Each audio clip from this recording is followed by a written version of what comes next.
Hello everyone, hope you followed the theory of capillary electrophoresis. In this video, we'll see one of the applications of the capillary electrophoresis for the separation of a drug called as atenolol. Atenolol is a selective beta blocker and all these beta blockers generally end with LOL. This is selective beta 1 blocker and it can be used to treat some cardiac related dysfunctions such as angina, hypertension, etc. The drug has been given here, which is abbreviated as AT, but this drug is also associated with some impurities which could not be separated from HPLC because of their structural similarities. So for this reason we are using capillary electrophoretic technique to separate these impurities from the required drug atenolol. The impurities have been given here. These are blocker acid abbreviated as BA, a diol abbreviated as D, dimer abbreviated as TA, and a phenol which is abbreviated as a PPA. How do all these compounds get separated? First let us check. In the case of capillary electrophoresis, for separation the principle is the electrophoretic mobilities. Whichever is moving at a faster rate will be eluted first and whichever is moving at a slower rate will be eluted in the last.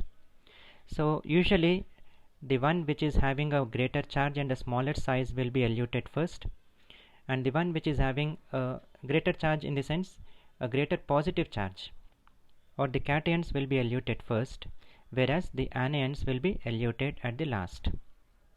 In these cases, which could behave as a cation, neutral, or anion, let us check. In the case of atenolol, once ionization process occur within the system, nitrogen can get ionized and it can behave as a cation. In the case of blocker acid, there is also an amine which can get ionized, so this can behave as a cation. But there is also an acidic group and this can behave as an anion. So there can be two charges in the case of blocker acid. Diol, there is no amine group, neither there is an acidic group, so this can be considered as a neutral one. Taking the dimer, in the dimer also there is an amine group and this amine group can get ionized, so this can behave as a cation. And finally, coming to the phenolic form, there is neither an amine group nor an acidic group to get ionized, so this can mostly behave as a neutral one. But depending upon the pH values, this can also get ionized and this will behave as an anion, which we'll see slowly.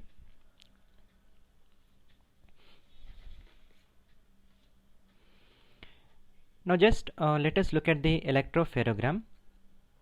Absorbance versus time has been given. The compounds that are eluted have been shown here with their abbreviations.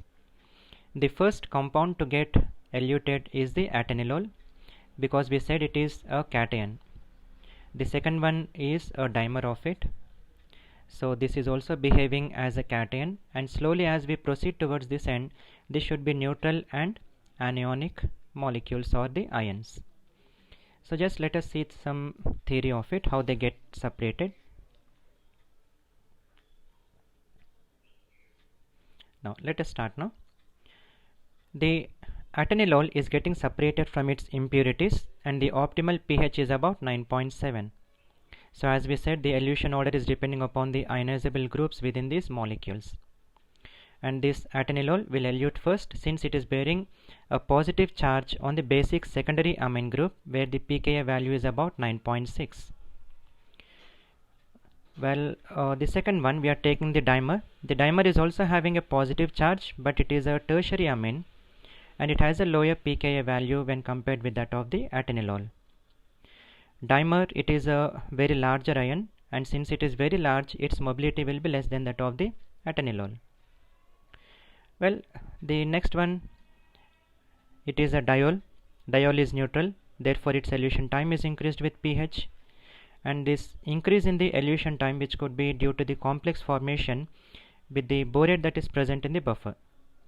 So this will tend to give a negative charge to the complex, and hence it is eluting at a later time when compared with the atenolol and its dimer. So this is the third compound to get eluted. The fourth compound was a blocker acid to get eluted.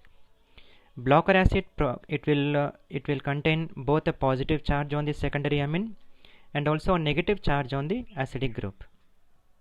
So it is like positive and negative charge, they are neutralizing each other over a very wide range of pH. But as the pH increases towards the pKa of the amine group, which is about 9.5, the negative charge of the acidic group will dominate. So since the negative charge is dominating, this will behave as an anion, and therefore it is taking a longer time to get eluted. So this will be eluted after the elution of the diol. Finally, when it comes to the phenolic form, though it is neutral up to a pK value of about 9.7 to 10, but once its pK value is approached and at a higher pH values, slowly it will develop a negative charge. And since it is developing a negative charge, it is behaving as a full anion, and this will slow down the rate of migration. So the phenolic form is eluting at the end. This is how we can separate all the impurities from the atenolol, and once these impurities are separated, the atenolol will become a very pure form. Thank you.